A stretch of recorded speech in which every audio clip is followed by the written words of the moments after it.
নমস্কার। আমাদের গল্পটা ভালো লাগলে বাংলা ছোট গল্প চ্যানেলটাকে সাবস্ক্রাইব করে দেবেন, লাইক কমেন্ট শেয়ার করতে ভুলবেন না। ধন্যবাদ। নমস্কার বন্ধুরা, আজকে আমরা এমন একটা গল্প শুনব যা বাংলা সাহিত্যের অন্যতম সেরা ভূতের গল্প হিসেবে পরিচিত। চলুন সোজা চলে যাই শরদিন্দু বন্দ্যোপাধ্যায়ের লেখা সেই বিখ্যাত গল্প যাত্রীতে, যেখানে এক সাধারণ পথিক এক ভয়ঙ্কর অভিজ্ঞতার মুখোমুখি হয়েছিলেন। গল্পের শুরুটা কিন্তু প্রায় 100 বছর আগে। একবার চোখ বন্ধ করে ভাবুন তো সেই সময়ের কথা, যখন দিনের শেষ সোনালি আলোটুকুও পশ্চিম আকাশে মিলিয়ে যাচ্ছে আর গোটা পৃথিবীটা ধীরে ধীরে জমাট বাঁধা অন্ধকারে ডুবে যাচ্ছে। গল্পের কেন্দ্রে রয়েছেন একজন পথিক। ভেবে দেখুন, তিনি ভোর থেকে একটানা হেঁটে চলেছেন, কিন্তু রাত নামতে চলল, অথচ আশেপাশে কোনো গ্রামের চিহ্ন মাত্র নেই। ক্লান্তিতে শরীর আর চলছে না, আর মনটাও যেন হতাশায় একদম ভেঙে পড়েছে। চারিদিকে দিনের আলো প্রায় নিভে এসেছে। গাছপালাগুলোকে এখন আর গাছ মনে হচ্ছে না, যেন এক একটা কালো ছায়ামূর্তি দাঁড়িয়ে আছে। পথিকের অবস্থাটা ঠিক কেমন জানেন? যেন একটা পাখি পথ হারিয়ে ফেলেছে, বাসায় ফেরার কোনো উপায় খুঁজে পাচ্ছে না। তিনি শুধু হেঁটেই চলেছেন, কিন্তু এই পথের শেষ কোথায় তা তিনি নিজেও জানেন না। সারা দিনের ক্লান্তি, তার ওপর পেটে সাংঘাতিক খিদে, শরীরটা যেন আর বইছে না। সব আশা যখন প্রায় শেষ হয়ে আসছে, ঠিক সেই মুহূর্তে দূরে কিসের যেন একটা ঝিলিক, হ্যাঁ, একটা পুকুর, আর পুকুর থেকে একজন মহিলাকে জল নিয়ে যেতেও দেখা গেল। ব্যাস, পথিকের মনে যেন নতুন করে প্রাণ এলো। যাক বাবা, তাহলে গ্রামটা নিশ্চয়ই খুব কাছেই। ওই ক্ষীণ আশার আলোটুকুকে সম্বল করেই পথিক আবার এগোতে শুরু করলেন, আর পুকুরের কাছে পৌঁছতেই তার সব চিন্তা দূর হয়ে গেল। আরে, সামনেই তো একটা বিশাল গ্রাম দেখা যাচ্ছে। কিন্তু মারাত্মক ক্লান্তির কারণে তিনি একটা খুবই অদ্ভুত ব্যাপার খেয়ালই করতে পারলেন না। গ্রামটা কেমন যেন খাঁ খাঁ করছে। অনেক বাড়ির মাটির দেওয়াল ধসে পড়েছে, চালের খড় খসে গেছে, আর সবচেয়ে অজীব ব্যাপার হলো, সন্ধে হয়ে গেলেও গোটা গ্রামে একটাও প্রদীপ জ্বলছে না। কিন্তু খিদে তেষ্টায় কাতর পথিক এসবে কিছুই খেয়াল না করে গ্রামের সবচেয়ে বড় বাড়িটার দিকেই এগিয়ে গেলেন। দরজায় ধাক্কা দিতেই পুরনো দরজাটা ক্যাচ করে আওয়াজ করে উঠল, কিন্তু ভেতর থেকে কোনো সাড়া শব্দ নেই। পথিক গলা চড়িয়ে ডাকলেন, কিন্তু তাতেও কোনো লাভ হলো না। শেষে আরেকটু জোরে ধাক্কা দিতেই পাল্লাটা খুলে গেল, আর ভেতরে শুধু নিকষ কালো অন্ধকার। পথিক তো ভাবছেন এটা নির্ঘাত একটা পোড়ো বাড়ি, এখান থেকে পালানোই ভালো। কিন্তু ঠিক যখন তিনি ঘুরে দাঁড়াতে যাবেন, তখনই সেই জমাট বাঁধা অন্ধকার থেকে একটা নারী কণ্ঠ ভেসে এলো। এই অপ্রত্যাশিত ডাকে পথিকের মনে আবার একটু সাহস ফিরে এলো। যাক, তাহলে বাড়িতে লোক আছে।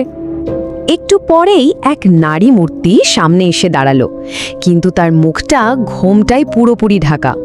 অদ্ভুত ব্যাপার হলো, তার আসার কোনো শব্দই পাওয়া গেল না, যেন হাওয়ায় ভেসে এলো।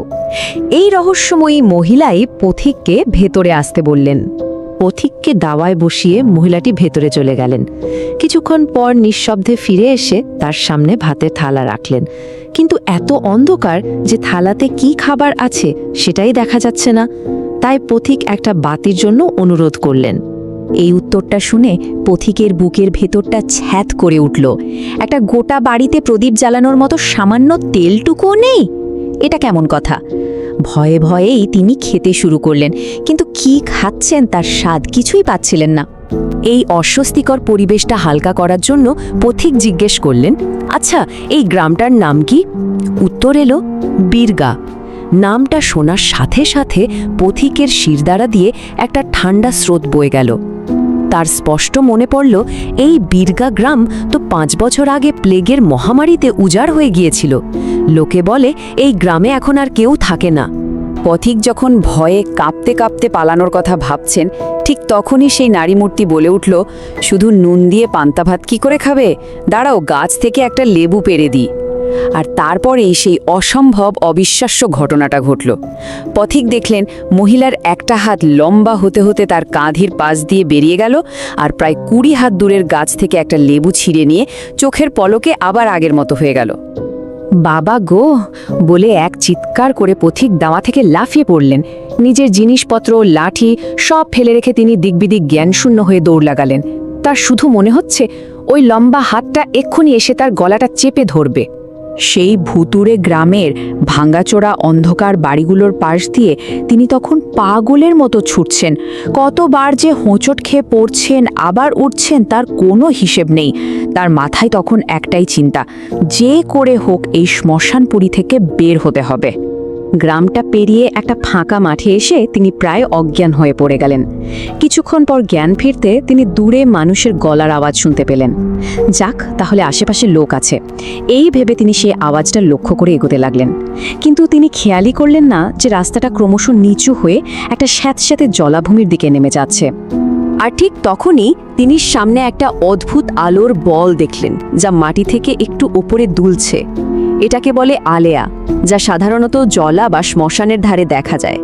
আর ওই আলেয়ার আলোতেই তিনি এক মুহূর্তের জন্য সেই ভয়ঙ্কর দৃশ্যটা দেখতে পেলেন। যাদের গলার আওয়াজ শুনে তিনি এগিয়ে এসেছিলেন তারা আসলে মানুষই নয়। আলেয়ার ফ্যাকাশে নীল আলোয় তিনি স্পষ্ট দেখলেন আগুনের কুণ্ডলিটাকে ঘিরে গোল হয়ে বসে আছে একদল জিন্দা কঙ্কাল।